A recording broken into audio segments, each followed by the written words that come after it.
Hola chicos, en la clase de hoy vamos a estar viendo lo que son las infecciones del sistema nervioso central y nos vamos a estar enfocando sobre todo en lo que es la meningitis. De acuerdo a los objetivos de esta clase vamos a tener primero que nada identificar los microorganismos de la flora normal del líquido cefalorraquídeo, luego identificar los principales agentes patógenos productores de meningitis, determinar las condiciones para la toma de muestra del líquido cefalorraquídeo, describir el procedimiento bacteriológico que se realiza con el líquido cefalorraquídeo y por último interpretar los informes de laboratorio y los casos clínicos. Entonces, primero, como siempre, tenemos que repasar un poquito lo que es anatomía y acuérdense que el sistema nervioso central es un sistema bastante complejo que se encarga de percibir estímulos exteriores, va a procesar esta información y luego va a generar una respuesta frente a ellos. Acuérdense que está conformado por el cerebro, el tallo encefálico, el cerebelo y la médula espinal. Todo eso es el sistema nervioso central. Entonces, este sistema va a sufrir de distintos cuadros infecciosos y estos son los principales: la meningitis, que es la inflamación de las capas meníngeas, identificado por la cuantificación anormal de leucocitos en líquido cefalorraquídeo y con manifestaciones clínicas, sobre todo lo que es la triada de la meningitis, que luego la vamos a explicar. También está la encefalitis, que la encefalitis es la inflamación o la infección del tejido cerebral, o ambos fenómenos al mismo tiempo, que pueden tener o no un edema secundario a esta infección. Luego la meningoencefalitis, que es la inflamación o infección del cerebro y también afecta a las meninges. Es decir, en la meningitis están inflamadas las capas meníngeas, en la encefalitis solamente lo que es el cerebro y en la meningoencefalitis son ambas. En la meningitis bacteriana, que es una subclase de las meningitis, es la inflamación meningea causada por una bacteria patógena y que va a estar presente en el líquido cefalorraquídeo. Y luego está la meningitis aséptica, que es la inflamación meningea de causa diversa sin evidencia de un microorganismo patógeno detectable en el líquido cefalorraquídeo, aplicando técnicas usuales de laboratorio. Las meningitis asépticas se pueden dar por intoxicaciones, traumatismos o pueden ser también las virales, que en este caso no se reconocen con las técnicas usuales de laboratorio. Por ejemplo, en la viral necesitas de algunos métodos un poquito más avanzados. Entonces, la meningitis es la inflamación de las capas meníngeas y estas rodean al cerebro y a la médula espinal. Yo creo que de eso se acuerdan, ¿cierto, Danato? Entonces, la meningitis es una infección del sistema nervioso central que afecta al encéfalo y las meninges. Puede provocar la muerte o dejar secuelas neurológicas. Tengo entendido que son al año alrededor de 380.000 muertes por los distintos tipos de meningitis que se dan en el mundo. Y de estas 380, arriba de 250.000 son en niños pequeños, desde edad escolar. Así que esto es como que el grupo de riesgo, supongo que podemos llamarlo así, vendrían a ser los niños. Son los que más sufren por esta infección. Entonces, ¿qué es lo que sucede? Primero que nada, las bacterias van a introducirse al cuerpo a través de las vías respiratorias y pasarán a la sangre. Luego, a través de todo lo que es la circulación, van a llegar al cerebro, al encéfalo, y es acá donde van a generar la inflamación. Van a generar todo lo que implica un proceso infeccioso e inflamatorio, todo lo que es pus, lo que es la presencia de leucocitos, cambios en las concentraciones de glucosa y de proteínas, etc. Y bueno, aquí a la derecha ya tenemos un recordatorio, ¿no?, de qué son las capas meníngeas. Son 3 membranas que recubren y protegen el sistema nervioso central. Están compuestas por la dura madre, la aracnoides y la pía madre. La dura madre es la capa más gruesa y es la que se encuentra más al exterior. Viene a ser una capa bastante fibrosa, es muy resistente. Luego está la aracnoides, que en el espacio subaracnoideo recuerden que por ahí circula el líquido cefalorraquídeo. Y por último está la pía madre, que es una membrana celulovascular, contiene los vasos que nutren al cerebro y a la médula. Recuerden que la pía madre está íntimamente relacionada y en contacto con lo que es el cerebro. Ahora, ¿qué sucede en la meningitis? Ahí vemos en el número 1, dice la inflamación de las meninges puede ser causada por una bacteria o un virus.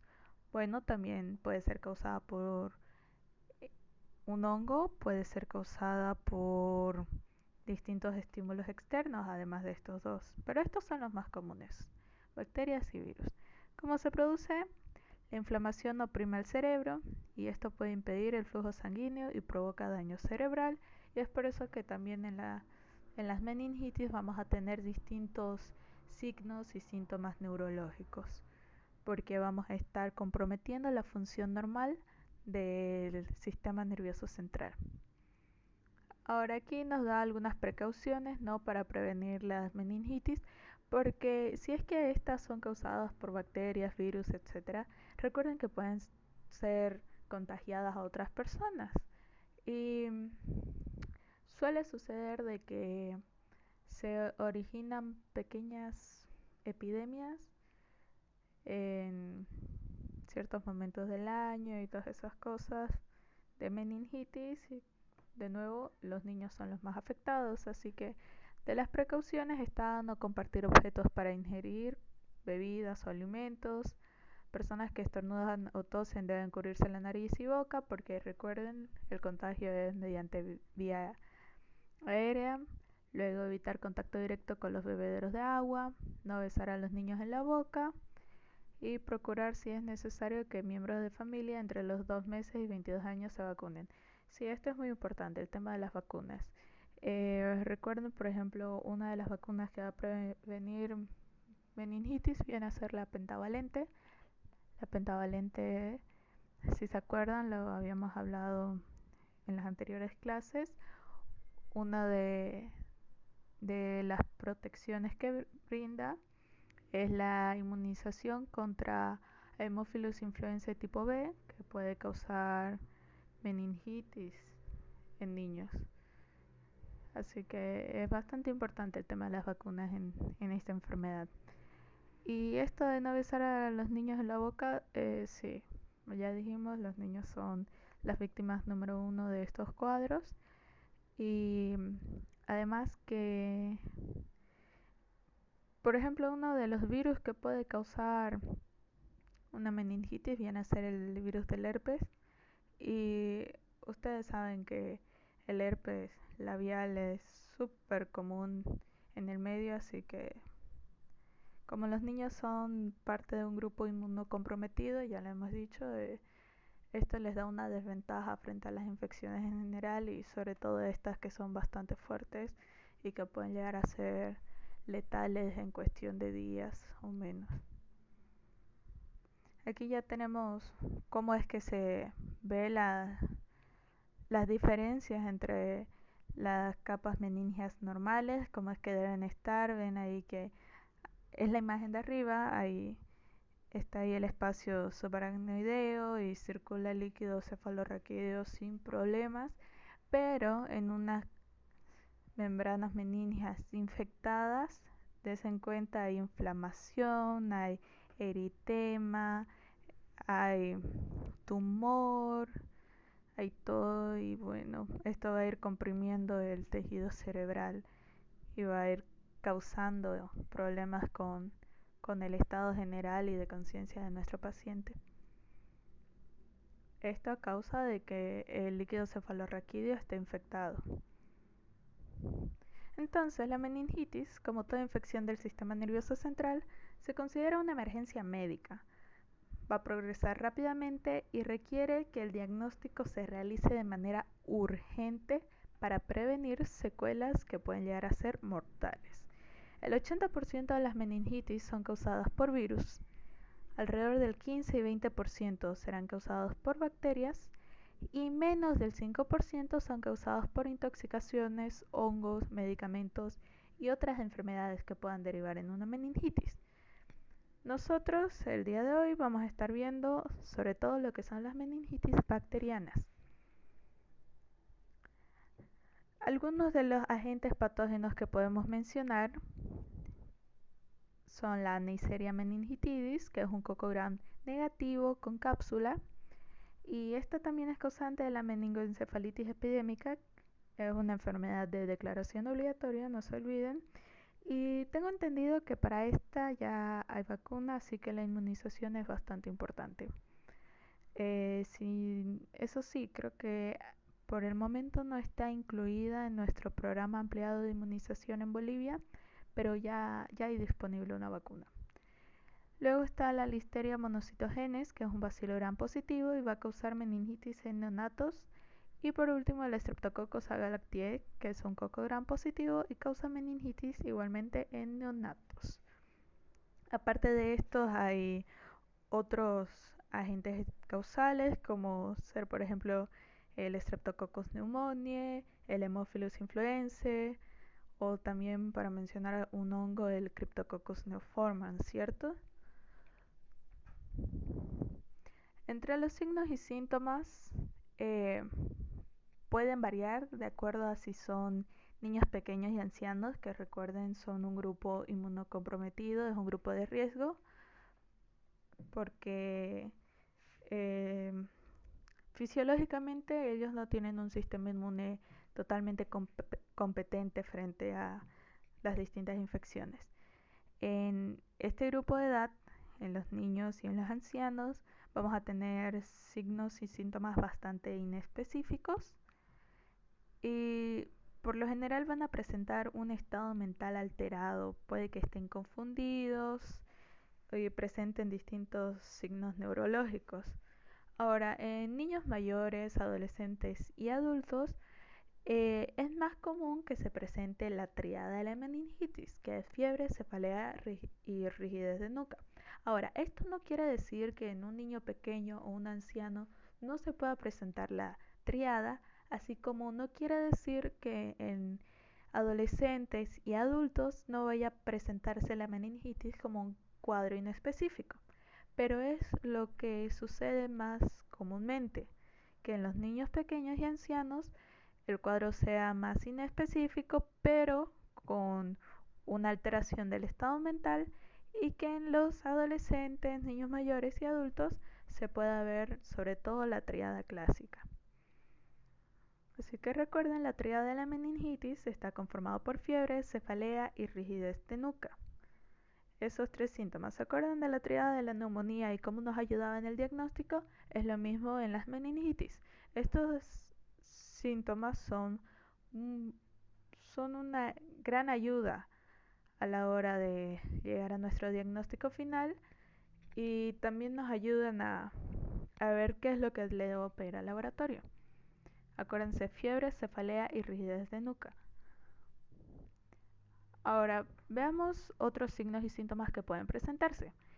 En los bebés ahí está la fiebre, o también puede presentarse como una hipotermia, una temperatura inferior a 36.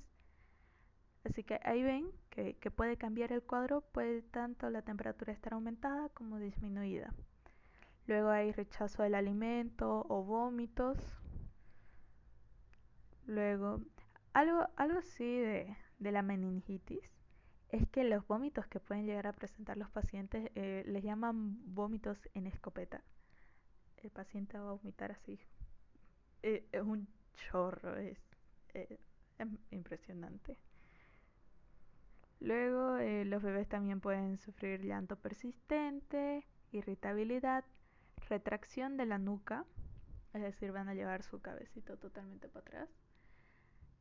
Mollera bombada. La mollera, ¿se acuerdan en Anato cuando llevaron las fontanelas del cráneo?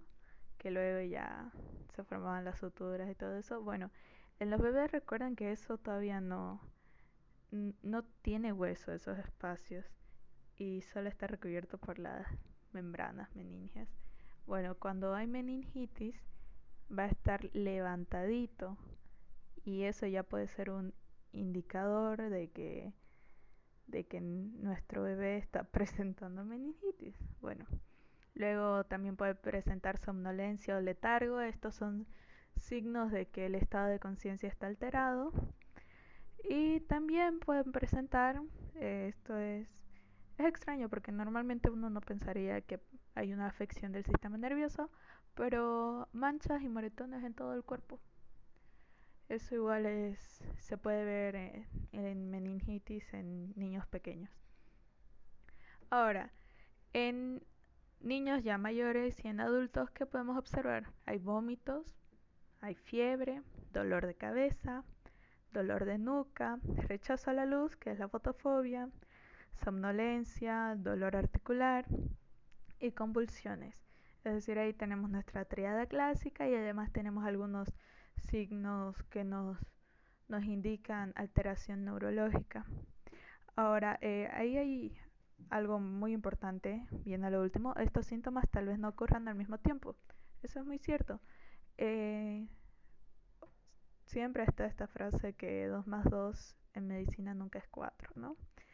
Y es que todos estos síntomas, todos estos signos, puede que se presenten como puede que no, como que puede que solo presente uno o dos, puede que los presente todos, quizás presente uno un día y de ahí desaparezca y luego presente otro. Es bastante complejo, cada paciente es diferente. Bueno, aquí tenemos algunas imágenes reales de cómo es que se ve las capas meníngeas y el cerebro con meningitis. Fíjense, eso que ven medio amarillito, medio blanco, es pus. Y ya saben, la pus nos indica infección. Es bastante impresionante, la verdad. Ahí tenemos nuestra meningitis.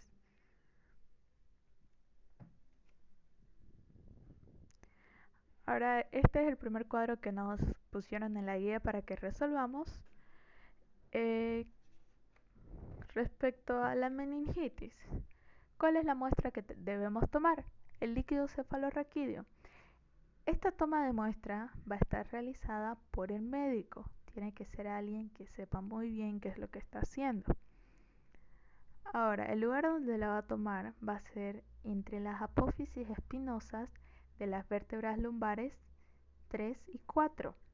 Y la cantidad a tomar va a ser entre 2 a 3 milímetros. En algunas bibliografías indica 5, pero es eso, no es más. Luego, la flora normal del líquido cefalorraquídeo no hay. Es totalmente estéril. El momento de que llega una bacteria ya es infección. Luego, los microorganismos productores de meningitis. Veamos, las bacterias que pueden causar meningitis en neonatos son el Streptococcus agalactiae y la Listeria monocytogenes. En niños de 2 meses a 2 años puede ser el Haemophilus influenzae tipo B, la Neisseria meningitidis, el Streptococcus pneumoniae, y en los niños mayores y los adultos la Neisseria meningitidis y el Streptococcus pneumoniae. Ahora, los virus, está el enterovirus. El enterovirus también es el causante de la poliomielitis. Luego está el virus herpes zóster, que nos va a causar varicela. Luego el virus de la parotiditis, virus de la rubiola. Esos son algunos ejemplos de virus que pueden causar meningitis. Si bien es que no es su cuadro clínico principal, sí lo pueden llegar a causar. Y luego entre los hongos que causan meningitis está el Cryptococcus neoformans, los histoplasmas o los coccidioides. Esos son los más comunes. Ahora, ¿cómo es que vamos a realizar la toma de muestra de líquido cefalorraquídeo? Esto es mediante un procedimiento que se llama punción lumbar. Lo primero que tenemos que hacer es colocar al paciente en decúbito lateral con la cabeza y las rodillas flexionadas hacia el abdomen. es decir, casi como en una posición fetal, ¿cierto? Así vamos a obtener una mayor separación entre las apófisis espinosas vertebrales. Este procedimiento también puede ser realizado cuando la persona está sentada y se inclina hacia adelante y permite esa misma apertura entre las apófisis espinosas. Luego, lo que vamos a hacer va a ser trazar una línea imaginaria que se encuentre entre la tercera y la cuarta apófisis espinosa lumbar. Ahora, vamos a elegir el espacio más favorable palpando bien nuestras apófisis, ya sea un poquito por encima o por debajo de esta línea que trazamos, y vamos a comenzar con nuestra punción.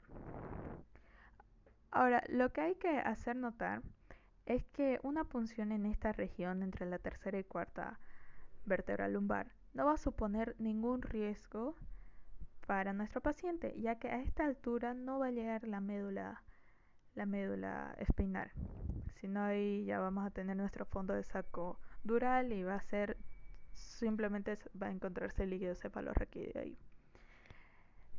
Cuando ya palpamos nuestra región, donde es que vamos a realizar, tenemos ya fijo el lugar, tenemos que desinfectar la piel de esta región lumbosacra y lo vamos a realizar con una solución antiséptica, que puede ser yodo, alcohol o distintas sustancias. Ahora, en la foto que ven ahí, a ese paciente la desinfección la realizaron con yodo. Luego vamos a inyectar entre 1 a 2 mililitros de un anestésico local, puede ser lidocaína al 2%, y esta administración será mediante vía subcutánea. Ahora ahí pueden observar bien, esto ya es sí cuando se está dejando que fluya el líquido cefalorraquídeo hacia afuera, hacia nuestro tubito, y bueno, es así como se ve en un paciente real. Parece que duele, pero están anestesiados supuestamente, así que no hay mayor lío. Luego, por último, lo que vamos a hacer es que vamos a introducir la aguja entre ambas apófisis espinosas, atravesando el ligamento interespinoso perpendicularmente a la piel de la línea media. Vamos a introducirlo hasta 5 a 6 centímetros hasta alcanzar el espacio subaracnoideo donde se va a encontrar el líquido cefalorraquídeo, y este va a fluir espontáneamente, es decir, por su cuenta va a comenzar a salir por nuestra agujita. Y vamos a dejar que salga entre 2 a 3 milímetros, mililitros, ya habíamos dicho.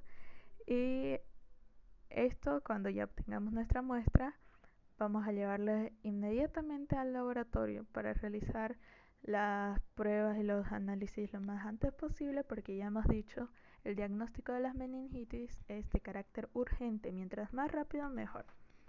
Bueno, aquí ya tenemos algunos dibujitos de qué es lo que sucede en el procedimiento. Ven cómo penetra totalmente nuestra aguja y bueno,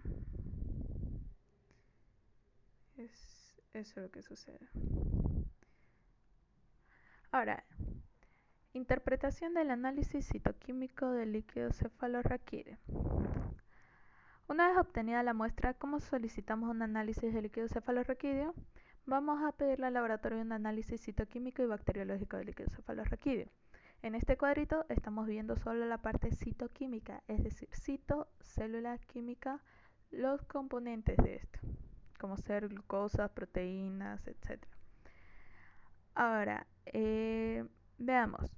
En una situación clínica normal, es decir, una persona sana, así como nosotros, si es que nos hicieran una punción lumbar y nos hicieran un análisis citoquímico y bacteriológico del líquido cefalorraquídeo, ¿qué es lo que vamos a observar? Primero, en el color y el aspecto, vamos a tener un líquido cefalorraquídeo incoloro y con un aspecto límpido. Va a parecer prácticamente agua. Ahora, los leucocitos que se podrían encontrar serían entre 0 y 5. Esto por cada mililitro de líquido cefalorraquídeo, es decir, no hay nada de infección, está totalmente normal. Ahora, predominio celular, de estos tan poquitos leucocitos que pueden estar presentes, la mayoría van a ser mononucleares, en especial linfocitos. Las proteínas normalmente van de un rango de 15 a 45 miligramos por decilitro y la glucosa de 40 a 70 miligramos por decilitro. ¿Se acuerdan el valor normal de la glucosa? En ayunas va de 70 a 99. En el líquido cefalorraquídeo es un poquito menos, de 40 a 70. Ahora, en una situación de que haya una infección bacteriana, vamos a tener que este líquido cefalorraquídeo tiene un aspecto turbio, es decir, como si estuviera sucio. Ahora, ¿cuántos leucocitos por mililitro de líquido cefalorraquídeo? Vamos a tener más de 1000 por cada mililitro o milímetro cúbico. De estos más de 1000 leucocitos, la mayoría van a ser polimorfonucleares. Cuando nos referimos a polimorfonucleares, hablamos más que todo sobre los neutrófilos. Ahora, las proteínas en una infección bacteriana van a estar aumentadas, van a estar entre 100 y 1000 miligramos de decilitro y la glucosa va a haber bajado bastante. ¿Por qué? Porque las bacterias necesitan nutrientes, simplemente es por eso. Las bacterias van a estar alimentándose, así que la concentración de glucosa va a ir disminuyendo. En el caso de una meningitis viral, ¿qué es lo que sucede? El aspecto de este líquido cefalorraquídeo va a ser claro, pero no va a llegar al punto de ser incoloro y tener esa apariencia límpida como si estuviera normal. Ahora, los leucocitos van a ser menos de 300 por cada milímetro cúbico de líquido cefalorraquídeo y de ellos la mayoría va a ser mononucleares. Las proteínas van a ser entre 40 y 100 miligramos de decilitro y la glucosa va a estar normal o algo disminuida. Ahora, quiero que presten atención. En las infecciones micóticas o meningitis tuberculosas, los parámetros van a ser muy similares a los de las infecciones virales y pueden llegar a confundirse. Pero la diferencia está sobre todo en el aspecto que tiene el líquido cefalorraquídeo. En las infecciones virales habíamos dicho que tenían un aspecto clarito, pero en las micóticas o tuberculosas va a tener un aspecto opalescente. Ahora, en estas infecciones, la diferencia que va a ser si es que sale la tinción de Ziel-Nielsen sale con bar o sin bar. Y ahí vamos a saber si es que hay hongos o si son micobacterias. Pero bueno, las confusiones normalmente tienden a ser por virales y micóticas en cuanto al laboratorio. Tenemos un caso clínico de esto. Bueno, ahora en el caso de las infecciones micóticas o tuberculosas vamos a tener entre 50 a 500 leucocitos por mililitro. Vamos a tener que de estos 50 a 500 la mayoría van a ser mononucleares y las proteínas van a estar entre 60 a 700. Ahora hay ese rango de 60 a 100 que puede llegar a confundirse, por ejemplo, con una infección viral, ya habíamos dicho, ¿no? Que pueden confundirse. Y la glucosa de estas infecciones micóticas o tuberculosas va a estar, al igual que en las infecciones virales, normal o algo disminuida. Ahora vamos a chequear lo que son los signos de la meningitis. Acuérdense, los signos son objetivos, mientras que los síntomas son subjetivos, es decir, los signos sí podemos observarlos. Ok, el primer signo que vamos a tener aquí característica de la meningitis es el signo de Brudzinski, el cual va a involucrar la flexión espontánea de las caderas y las rodillas cuando se flexiona pasivamente la cabeza hacia el tórax. Es decir, aquí en la imagen vean que tenemos a un niño que está totalmente echado, recostado sobre una superficie plana, ¿cierto? El momento en que el doctor viene y le flexiona la cabeza, lo que va a suceder es que involuntariamente el niño también va a contraer sus piernitas. Ahorita les voy a mostrar un video. Ok, este es un signo de Brudzinski positivo. Vean que cuando le flexionan la cabeza hacia el tórax, el niño también está levantando las piernitas, él las está contrayendo.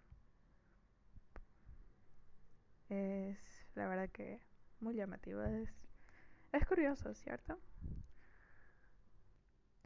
Entonces, ese es uno de los signos y el siguiente que podemos ver es el signo de Kernig. En el signo de Kernig, ¿qué es lo que sucede? Va a haber una resistencia a la extensión pasiva de la pierna a nivel de la rodilla. ¿Qué quiere decir esto? Que cuando el médico trata de extender totalmente las piernas de esta persona que sufre de meningitis, no va a lograr totalmente la extensión, sino que la pierna va a oponer resistencia y va a quedar aún un poquito flexionada, como pueden ver, que aquí se está ejerciendo fuerza contra la rodilla, pero no cede, queda todavía un poquito flexionada. Ahora comencemos con los casos clínicos. En nuestro caso clínico 1 nos habla de un paciente menor de 3 años hospitalizado por diagnóstico clínico de meningitis por presentar fiebre, irritabilidad, vómitos y rigidez de cuello.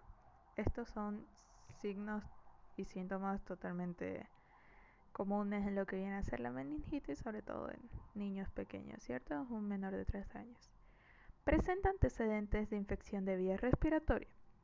El líquido cefalorraquídeo presenta las siguientes características: turbidez, leucocitos de más de 100 por campo microscópico, proteínas de 120 miligramos por decilitro, glucosa de 20 miligramos decilitro y la tinción de Gram presenta bacilos Gram negativos. ¿Cuál es la clínica que observamos en este paciente? Este pacientito, va a sufrir de fiebre, irritabilidad, vómitos y rigidez de cuello. Ven que hay 2 de los 3 de la triada. Hay fiebre y hay rigidez de cuello. Ahora el laboratorio nos dice que el líquido cefalorraquídeo extraído tenía un aspecto turbio, típico en una infección bacteriana. Los leucocitos van a ser mayores a 100 por campo microscópico. Las proteínas estarán a 120 miligramos por decilitro de líquido cefalorraquídeo y la glucosa será de 20 miligramos por decilitro de líquido cefalorraquídeo. En cuanto a las proteínas, en una infección bacteriana, estas tienden a estar elevadas por encima de los 100 miligramos por decilitro y la glucosa va a estar muy baja. Lo normal, si se acuerdan, era de 40 a 70. En este caso nos dice que está a 20, así que sí está disminuida respecto a los valores normal de lo que viene a ser la glucosa en el líquido cefalorraquídeo. Ahora, eso sumado a el aspecto turbio de este, sí podemos estar confirmando una meningitis bacteriana. Así que ahí subrayamos nuestra probable etiología bacteriana. ¿Cuáles son los posibles agentes etiológicos de acuerdo a la edad del paciente? Bueno, ahora este niño está como en una edad media, como que está y quiere estar en el grupo de edad. Así que lo que vamos a tomar es que puede ser por Streptococcus pneumoniae, puede ser por Haemophilus influenzae, puede ser por Neisseria meningitidis, puede ser cualquiera de esos, ¿cierto? Ahora, de acuerdo a la tinción de Gram que reporta el análisis, puede tratarse de la bacteria. Acuérdense, nos daba que eran bacilos Gram negativos. Y de todos estos que mencionamos, el único bacilo Gram negativo es el Haemophilus influenzae. Así que ese viene a ser nuestro más que probable agente etiológico. ¿Cuál puede ser la causa de que este paciente haya contraído esta infección? Puede ser que no haya recibido la vacuna que le confiere la inmunidad contra el Haemophilus influenzae, en este caso la pentavalente, ¿cierto? Es muy probable eso. Ahora, en el cuadrito que nos da la muestra líquido cefalorraquídeo, el análisis que pedimos, acuérdense, es citoquímico y bacteriológico. El aspecto que va a tener va a ser turbio, es una infección bacteriana. Leucocitos, dice 500 por milímetro cúbico, el 78% son polimorfonucleares. Acuérdense, en las infecciones bacterianas están aumentados, o bueno, hay predominio de los polimorfonucleares, de los neutrófilos.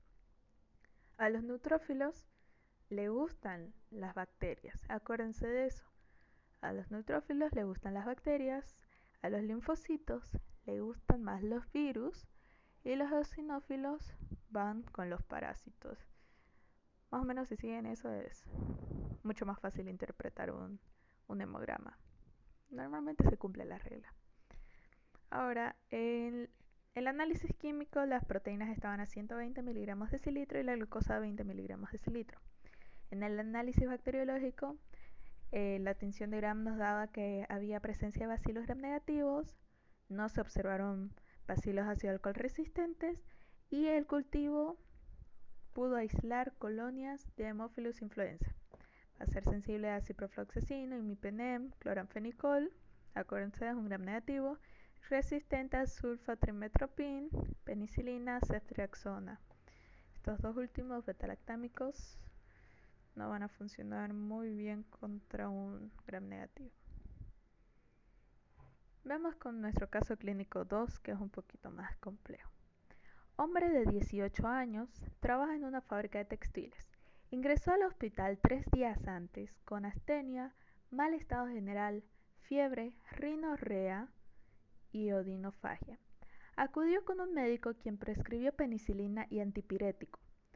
El antipirético es para bajar la fiebre. Sin embargo, no hubo mejoría y posteriormente se agregó cefalea holocraneana intensa y también fotofobia, además de somnolencia y confusión mental. A su ingreso se documentó fiebre de 39 grados centígrados, Glasgow de 7 puntos, respiración irregular y rigidez de nuca, pupilas anisocóricas. Posteriormente presentó deterioro de sus condiciones generales y neurológicas. Ingresa a la unidad de terapias intensiva. El hemograma con 18.000 leucocitos por milímetro cúbico.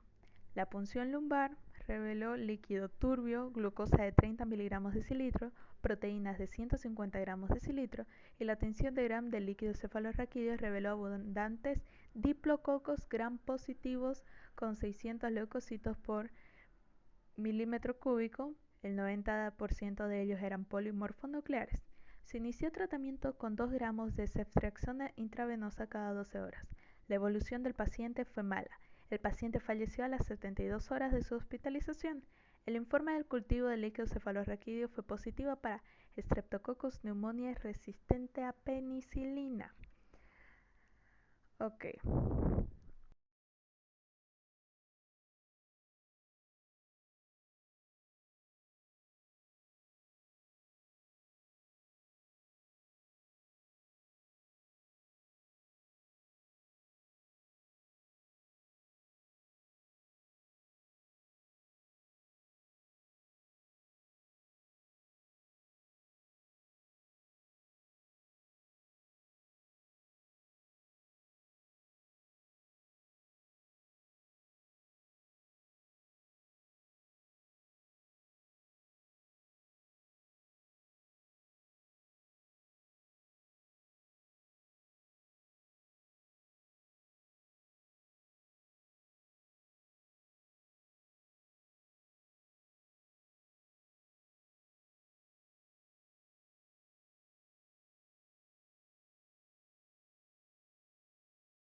Los líquidos de punción derivan del plasma y se encuentran en cavidades.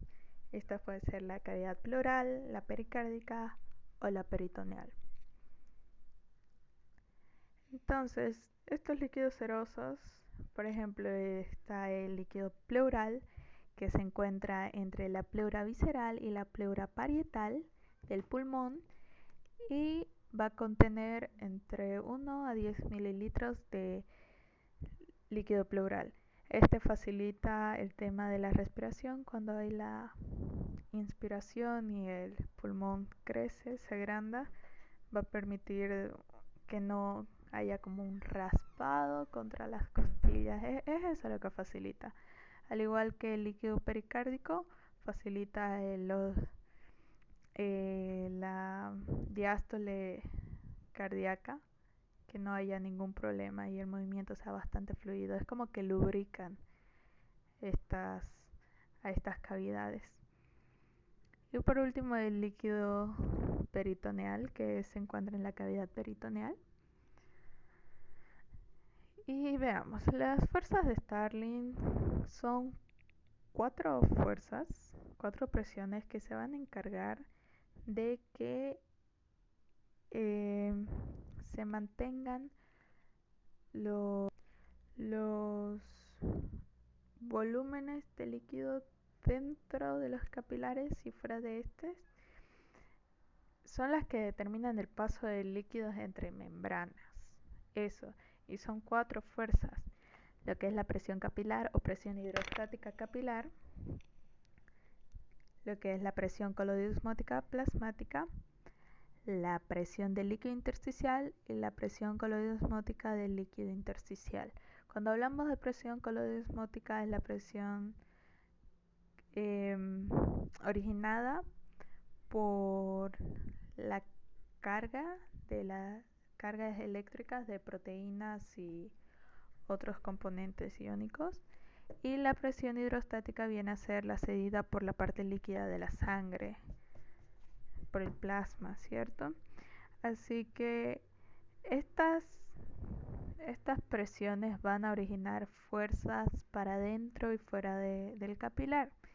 En el caso, por ejemplo, de la presión hidrostática, esta va a empujar el líquido hacia afuera del capilar, pero va a ser contrarrestada por la presión coloidosmótica, que lo que va a hacer es va a mantener el líquido dentro. Si es que estas están equilibradas y en armonía, nuestra parte líquida de la sangre se va a mantener donde tiene que estar. Ahora, en el espacio intersticial sucede que la presión del líquido intersticial, esa presión hidrostática, va a ser lo contrario a la capilar, sino va a querer meter líquido hacia dentro del capilar, y la presión coloidosmótica intersticial va a querer sacar, es decir, lo contrario a lo que sucede en el capilar, donde la hidrostática saca y la coloidosmótica mete. En el intersticial la hidrostática mete al capilar y la coloidosmótica saca. No sé si me dejo entender. Esto de acá lo van a llevar en fisiología y lo van a llevar en patología, pero más o menos esa es la idea. Ahora, ¿cómo es que puede originarse un cambio de las presiones? Se puede dar el aumento de la presión hidrostática, que podría deberse a una alteración del retorno venoso o una vasodilatación. Mientras haya mayor volumen de sangre, habrá una mayor presión hidrostática, porque es concedida por la parte líquida de la sangre. Entonces, en lo que, por ejemplo, en una vasodilatación hay una congestión sanguínea, y esto va a generar un aumento de la presión hidrostática, ya que va a haber más sangre congestionada y va a haber más volumen de sangre. Luego también puede haber una disminución de la presión coloidosmótica, también puede ocasionar salida de líquido, porque ya vimos, si disminuye la presión coloidosmótica y la hidrostática sigue normal o aumenta, eso va a promover salida de líquido. Entonces, Esta disminución de la presión coloidosmótica se puede dar por pérdidas de proteínas en la diuresis, por ejemplo en lo que son las glomerulopatías, el síndrome nefrótico, o también porque no hay producción de proteínas, como es el caso de la cirrosis hepática. Acuérdense, el hígado produce todas las proteínas sanguíneas, desde lo que es la albúmina, fibrinógeno y las globulinas. Y por último, otro factor que puede promover la salida de líquido del capilar hacia el espacio intersticial es el aumento de la permeabilidad vascular, que en este caso se da en procesos inflamatorios mediante distintos mediadores de la inflamación, y también puede darse por una obstrucción linfática. Ahora, los trasudados vienen a ser líquidos no inflamatorios que se originan por alteración de factores sistémicos que afectan a la formación o reabsorción del líquido. Por ejemplo, alteraciones en las presiones hidrostáticas o coloidosmóticas. La causa puede ser insuficiencia cardíaca, cirrosis hepática, aumento de la presión venosa pulmonar, hipoproteinemia como síndrome nefrótico y otras menos comunes como son la telectasia o diálisis peritoneal. Entonces, estos trasudados no van a poseer proteínas en ellos, en su composición, y estos son los que al momento de que estos líquidos salgan al espacio intersticial van a causar un edema con fobia. Ya les había comentado esto, es decir, la bolladura queda. ¿Entienden? Y es por eso que en pacientes con cardiopatías, una insuficiencia cardíaca por ejemplo, van a presentar edema en los miembros inferiores, edema palpebral, y si es que uno les hace presión, queda ahí la bolladura. Ahora, los exudados son líquidos inflamatorios. Es el líquido que se filtra desde los vasos sanguíneos hacia los tejidos cercanos, está compuesto por células, proteínas y materiales sólidos, puede supurar a partir de las incisiones o de zonas de infección e inflamación y es conocido como pus. Ahora, en este caso de los exudados, sí hay proteínas, porque las proteínas van a escapar a causa de lo que es el aumento de la permeabilidad vascular por los mediadores de la inflamación que fueron generados en este proceso debido a las infecciones, por ejemplo. Las causas de que hayan exudados puede ser por neumonías, puede ser por cáncer, pueden ser por embolismos pulmonares y en general por todas las infecciones que hayan. Ahora aquí hay más o menos qué es lo que sucede con los trasudados y exudados. Vean, en el trasudado hay menos proteínas, la glucosa está normal y el lactato deshidrogenasa está disminuido. En cambio en los exudados hay un aumento de proteínas, estos líquidos son cargados en proteínas, acuérdense de eso, la glucosa está disminuida y el lactato deshidrogenasa está aumentado. Ahora estos otros conceptitos. Edema, ya vimos, es la extravasación del líquido al espacio intersticial. En cambio, un derrame es la extravasación del líquido en cavidades serosas. Estas cavidades pueden ser la pleural, la pericárdica o la peritoneal. Eso es, si es que estos trasudados o exudados pasan a estas cavidades, son derrames. En cambio, el edema es al espacio intersticial. Acuérdense de eso. Ahora, los criterios de Light nos sirven para ver si es que el líquido que se encuentra en nuestra cavidad pleural en específico es un trasudado o es un exudado. Ahora, estos criterios, por ejemplo, está el primer cuadrito nos habla del lactato deshidrogenasa LP, es líquido pleural, sobre lactato deshidrogenasa del suero de la sangre. En el trasudado va a ser menor a 0.6 referente a la concentración en el suero. Es decir, si es que, por ejemplo, en el suero, digamos que tenemos 1 de lactato deshidrogenasa, tenemos 1. En el líquido pleural, en un trasudado en la cavidad pleural, vamos a tener 0,6. O para hacerlo más fácil, si en el suero tenemos 10 unidades, un trasudado del líquido pleural solo va a tener 6 unidades, no va a tener 10, va a tener 6. Va a tener 6 o menos, puede tener 5, 4. Ahora, en un exudado sucede lo contrario. Puede tener, si es que el suero tiene 10 unidades, en el exudado, acuérdense, el exudado es inflamatorio, va a haber 7, 8, 9. ¿Está bien? Ahora, esa es la relación. Es decir, el lactato de deshidrogenasa de líquido pleural en los trasudados es menor a 2/3 del límite superior de la normalidad del suero. En cambio, en el exudado está aumentado respecto al suero. Ahora, las proteínas del líquido pleural sobre las proteínas del suero van a estar, en el trasudado van a estar a la mitad o menos. Y en el exudado, acuérdense, el exudado hay un aumento de proteínas, así que van a estar de la mitad para arriba.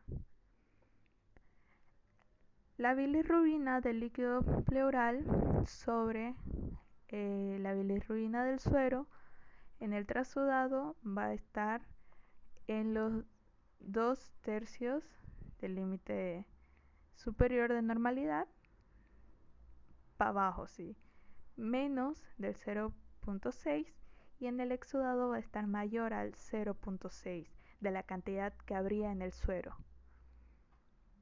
El colesterol del líquido pleural en relación al colesterol del suero en el trasudado está menor a 1/3 de lo que hay en el suero, y en el exudado está mayor a 1/3 de lo que hay en el suero, 0,3. Y la albúmina en el suero, suero, en relación al líquido pleural en el trasudado es mayor a 12 gramos litro, y en el exudado es menor 12 gramos litro. Ahora esto, porque des en cuenta, es del suero en relación al líquido pleural, no como los otros que es del líquido pleural en relación al suero. Es decir, nuestros valores del líquido pleural siempre van a ser un porcentaje del total de lo que habría en la sangre. La presencia de uno solo de estos criterios va a ser suficiente para definir un exudado.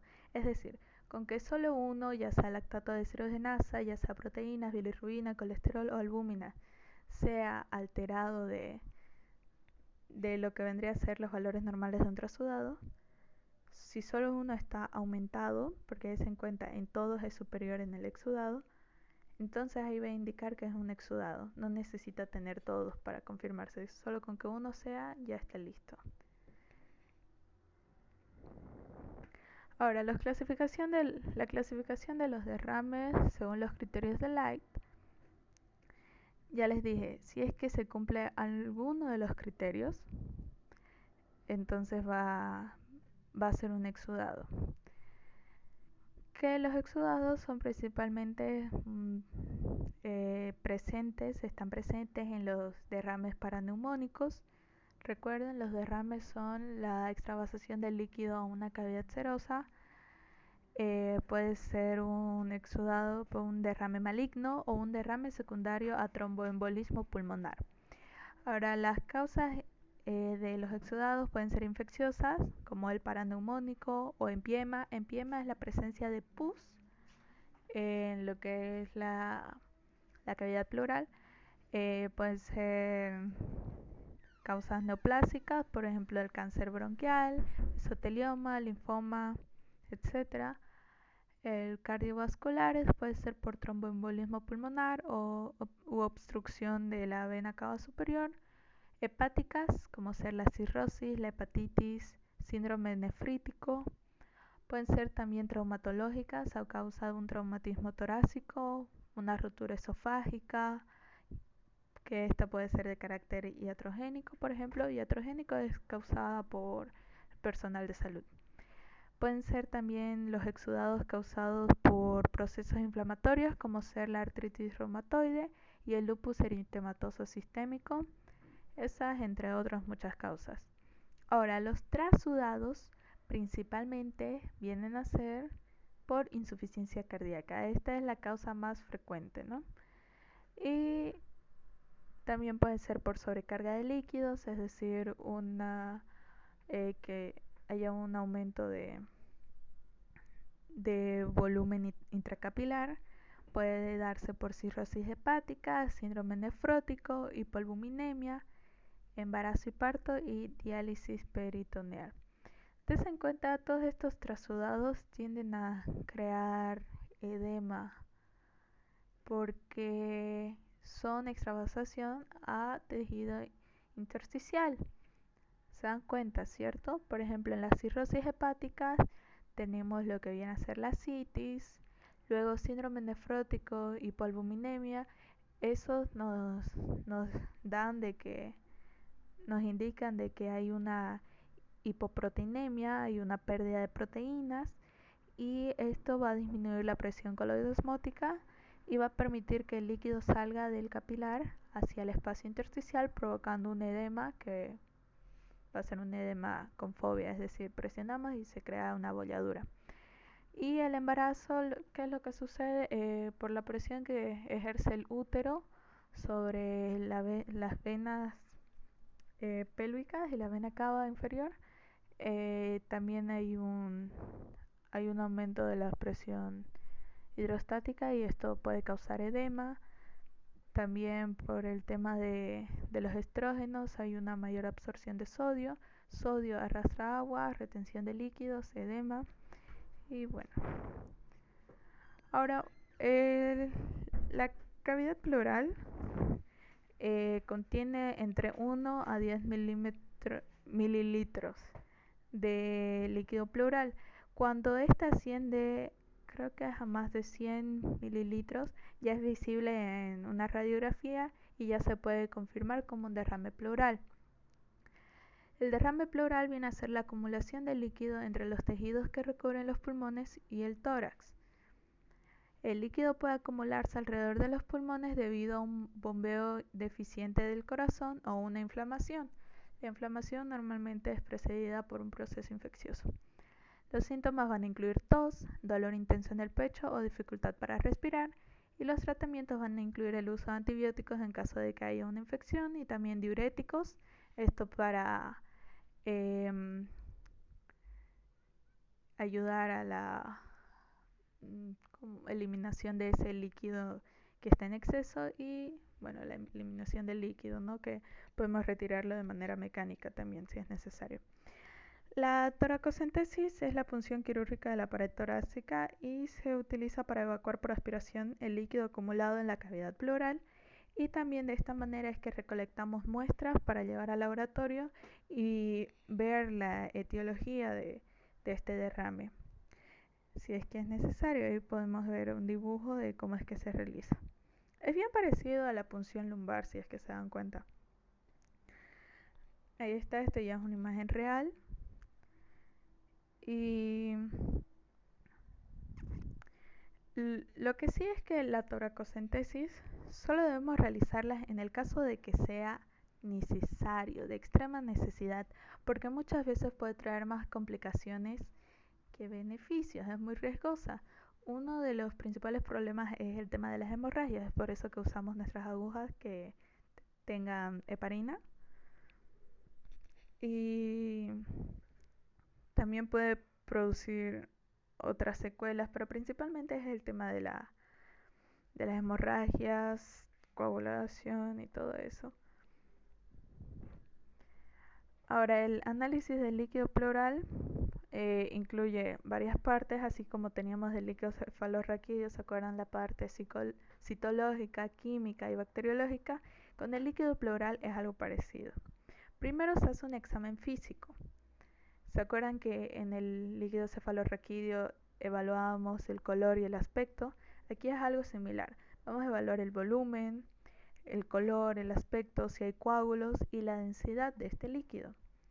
En el examen químico vamos a observar su pH, si es que hay rastros de eritrocitos, cómo está la glucosa, las proteínas, albúminas, cómo se encuentra la amilasa, colesterol y la reacción de Ribalta. El pH del líquido pleural normalmente está en 7.64. En la sangre lo normal es de 7.35 a 7.45, puede ir un poquito más, pero bueno. Si el líquido pleural, su pH disminuye de 7.2, esto nos va a indicar un derrame paraneumónico, es decir, un derrame a causa de una neumonía. También puede ser causado por una rotura esofágica, por artritis reumatoide, por tuberculosis pleural, porque acuérdense, la tuberculosis no solo se da en los pulmones, sino también se puede dar en estas membranas serosas, como son las pleuras, puede ser el pericardio, puede darse también una tuberculosis en los huesos, puede darse, la tuberculosis también puede generar meningitis y bueno. También esta disminución del pH puede ser causada por neoplasias pleurales, por hemotórax. Hemotórax es la presencia de sangre en la cavidad torácica, o también por lupus eritematoso sistémico. Ahora, cuando el pH disminuye aún más, menos a 7, esto va a indicar un drenaje con tubo de toracotomía, es decir, ya tiene una causa más iatrogénica. Ahora, la glucosa del líquido pleural nos va a servir para hacer diagnóstico diferencial de derrames exudativos. La cantidad normal en el líquido pleural es aproximadamente igual a la sanguínea. Acuérdense, la sanguínea, la glucosa, la glicemia en ayunas es de 70 a 99. Cuando la glucosa en el líquido pleural está disminuida a menos de 60 miligramos de decilitro, esto nos va a sugerir que hay un consumo por metabolismo celular o por bacterias. Acuérdense, las bacterias también necesitan nutrientes, así que toman provecho de nuestra glucosa que tenemos. Esto nos va a indicar derrame pleural paraneumónico, tuberculoso, neoplasia o empiema. Empiema es ya les dije, la presencia de pus en la cavidad pleural. Luego, si es que la glucosa disminuye aún más a menos de 40 miligramos de decilitro, esto nos va a indicar drenaje y acá vamos a tener presencia de células atípicas y en general esto no debería haber. Así que necesitaríamos aún más ese estudio citológico. En la artritis reumatoide, la glucosa baja nos va a indicar un bloqueo de pasaje de la glucosa del plasma al espacio pleural. Esto sí ya es un poco más específico para esta enfermedad, no tanto para lo que estamos viendo ahorita. Ahora, la reacción de Ribalta es una prueba que se utiliza para diferenciar trasudados de exudados. Da positiva no solo con un contenido alto de proteínas, sino que también si hay una alta concentración de fibrinógeno y de mediadores inflamatorios, estos van a dar una prueba positiva y bueno, ya con eso vamos a saber que estamos hablando de un exudado y no de un trasudado. También en el análisis del líquido pleural vamos a estar viendo lo que son el análisis citológico. En los trasudados vamos a encontrar una concentración de leucocitos menor a 1000 por mililitro. Y en los exudados vamos a encontrar más de 1000 leucocitos por mililitro. Eso tiene sentido por el tema de que como son procesos inflamatorios e infecciosos, obviamente va a haber una mayor presencia de leucocitos en estos líquidos. Un recuento mayor a 10.000 por mililitro indica un derrame paraneumónico. Si es que hay más de 50.000, eso nos indica empiema. Y si es que hay un recuento menor a 5.000, eso puede ser causado por un derrame crónico, es decir, un derrame que ya lleva mucho tiempo. En el análisis bacteriológico es lo mismo de siempre, se tiene que realizar tinción de Gram, cultivos, antibiogramas. Ahora, si es que sospechamos de etiologías micóticas o por micobacterias, eh, hacemos cultivos específicos para estos. Ahora veamos el caso clínico que nos han puesto.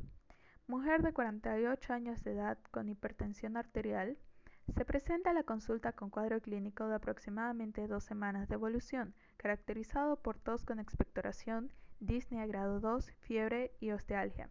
A los 3 días de internación se exacerba con disnea grado 3 y trepopnea. Se solicita radiografía de tórax con borramiento de los senos costodiafragmáticos y desviación del mediastino. Se solicita cultivo de esputo. Bueno, entonces en este caso clínico tenemos a una mujer de 48 años, es una mujer adulta, y viene con un cuadro de 2 semanas de evolución, es decir, es un cuadro agudo aún. Se caracteriza por tos con expectoración, esto ya lo conocen muy bien, ya saben, es tos con flemita, y disnea grado 2, es decir, esta paciente va a presentar dificultad para respirar o esa sensación de ahogamiento cuando camina cierta distancia, cuando sube escaleras. Luego fiebre, la fiebre nos indica de que hay un proceso infeccioso muy probablemente, y ostealgia, es decir, va a tener molestias y dolores en los huesos. A los 3 días de internación se exacerba con disnea, es decir, empeora, el cuadro empeora con disnea grado 3, es decir, las actividades cotidianas como vestirse, cocinar, limpiar, le van a causar una dificultad para respirar. Y trepopnea, es decir, cuando colocamos a nuestro paciente de cúbito lateral, va a presentar dificultad para respirar. Pero si es que eso, digamos, si es que lo tenemos de costado izquierdo, pero si lo ponemos de costado derecho, ahí ya no va a sufrir esta dificultad para respirar. Y esto nos hace pensar en de que hay presencia de líquido en alguna de las cavidades pleurales.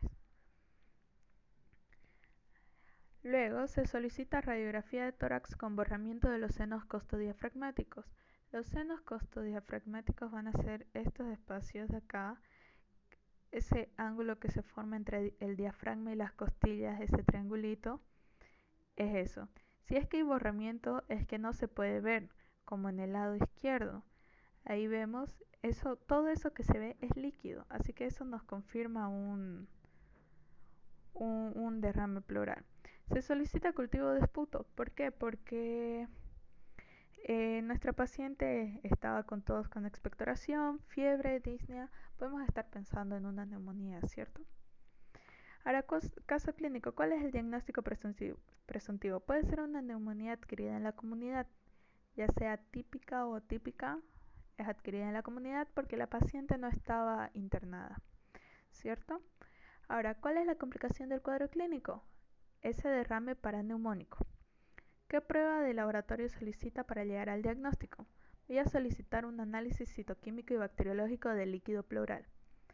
¿Cómo se llama la técnica mediante la cual se toma la muestra? Se llama toracocentesis.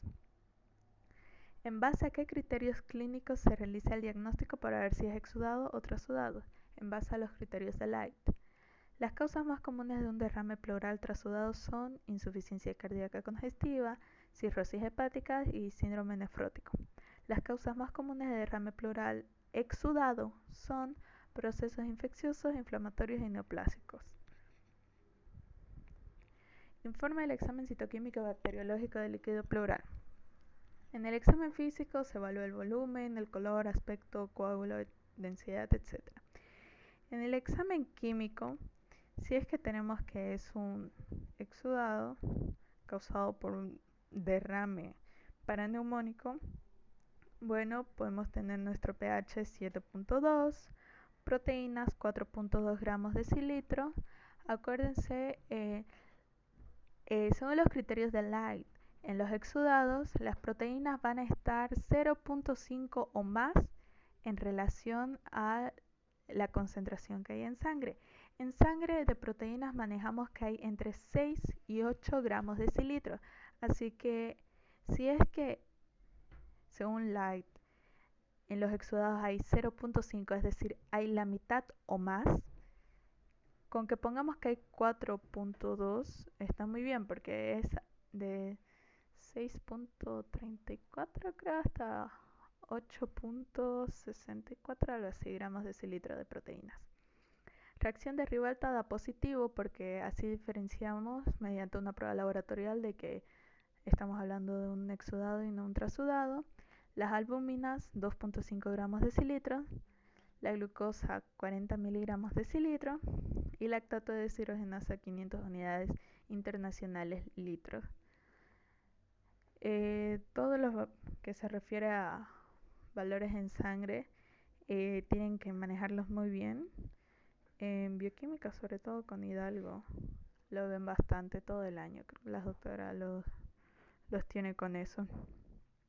Acuérdense, glucosa normal en sangre viene a ser de 70 a 99 en ayunas, y las albúminas se maneja de 3.5 a 5.5, o bueno, si la doctora está flexible, de 4 a 6 gramos de cilitro. Las albúminas van a componer la mayoría de las proteínas en sangre. Y bueno, el análisis citológico, leucocitos, si es un derrame paraneumónico, tiene que haber más de 10.000 por milímetro cúbico. El 70% van a ser polimorfonucleares, 30% mononucleares. Y bueno, análisis bacteriológico, tinción de Gram, cocos Gram positivos, o una neumonía adquirida en la comunidad. La bacteria aislada será un Streptococcus pneumoniae. También por esto es que tenemos una predominancia de polimorfonucleares, debido a que se trata de una infección bacteriana. Y bueno, eso fue todo, eso fue toda la clase. Cualquier consulta que tengan la hacen en el grupo, me la escriben por privado. Ya saben, tienen que presentar su guía para el próximo miércoles y listo.